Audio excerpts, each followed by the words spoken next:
Bonjour à tous, je suis content de vous retrouver donc pour la correction du sujet de la session 2023 pour le concours recrutement des professeurs des écoles. Excusez la qualité de ma voix en ce moment. Alors, nous avons donc dans l'exercice 1 un professeur des écoles qui organise avec sa classe de CM1 randonnée à vélo et le parcours est balisé par les points B, C, E, F, C, D, B. Donc, nous avons une figure qui représente ce parcours. Et pour la première question, on nous demande de montrer que l'angle CFE est droit.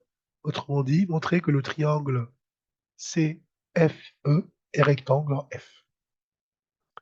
Alors là, on connaît les trois longueurs dans le triangle, donc forcément, on va passer par la réciproque du théorème de Pythagore. Alors, comment on doit la rédiger? C'est pas très compliqué. Donc, je vais commencer par élever au carré le plus grand côté, CE au carré, 6,8 au carré, et à la calculatrice, j'obtiens 46,24. Je fais la même chose pour les autres. Donc, c'est f au carré égale à 6 au carré, ce qui nous donne 36. EF au carré, 3,2 au carré, ce qui nous donne à la calculatrice 10,24. Donc, je fais la somme de ces deux derniers carrés, les carrés des deux autres côtés, et on obtient 46,24. 36 plus 10,24. Donc, on remarque que c'est E au carré égale à la somme des carrés des deux autres côtés. Donc, je l'écris.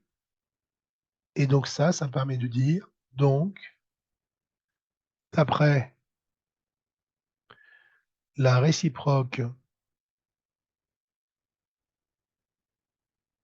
du théorème de Pythagore,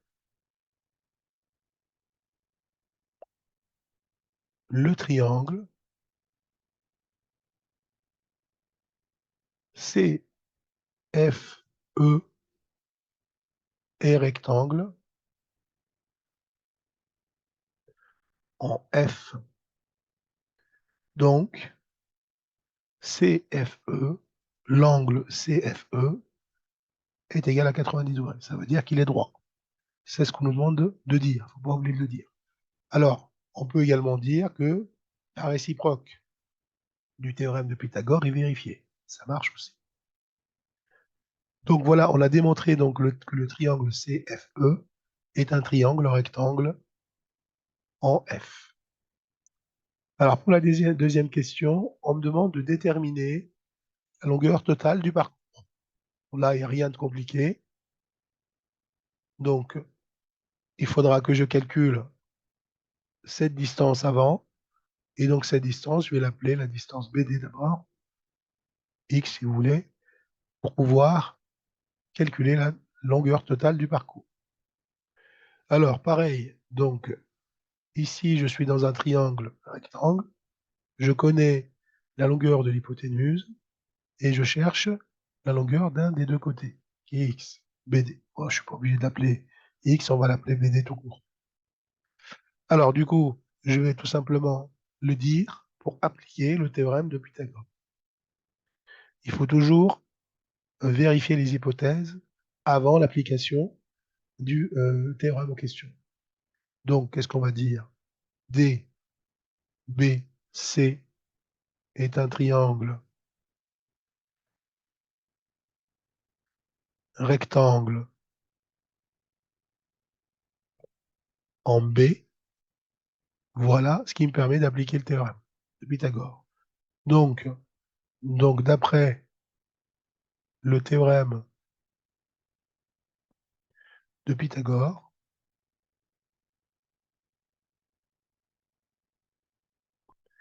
BD au carré, c'est un côté, donc ça sera égal à le carré au carré de l'hypoténuse moins l'autre carré.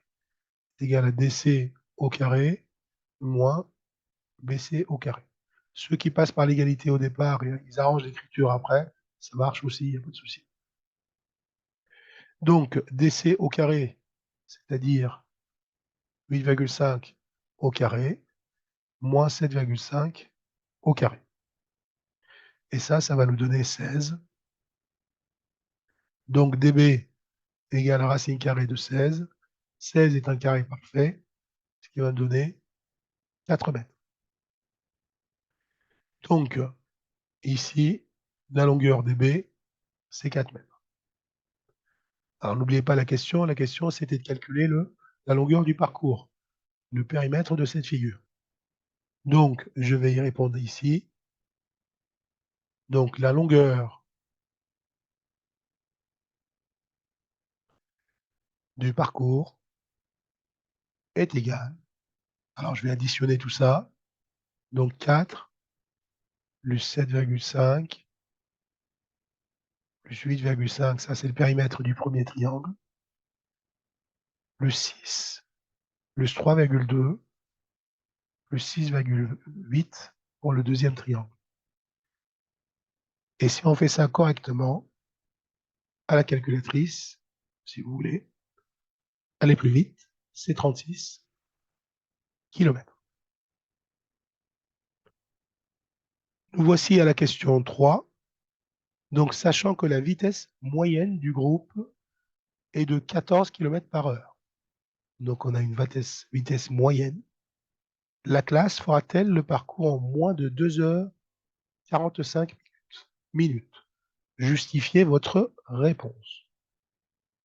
Alors là, on va appliquer des formules pour le moment. Alors attention, 2h45, l'erreur à ne pas faire, c'est pas 2,45 heures.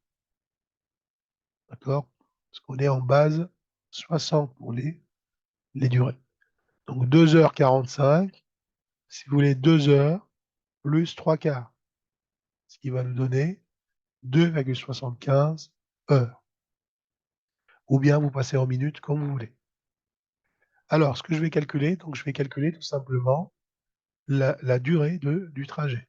Alors, je sais par ailleurs que la vitesse, c'est la distance sur le temps, sur la durée.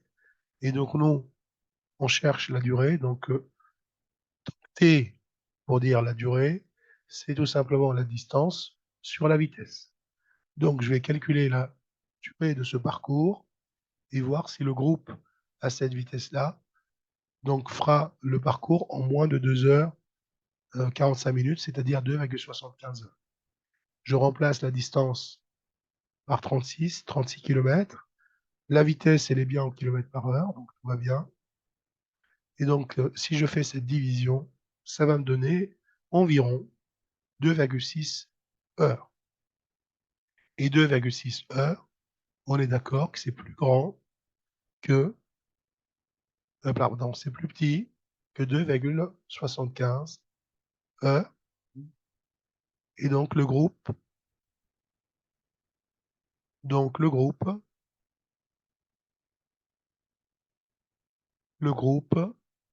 fera le parcours à cette vitesse moyenne. Donc, le groupe fera le parcours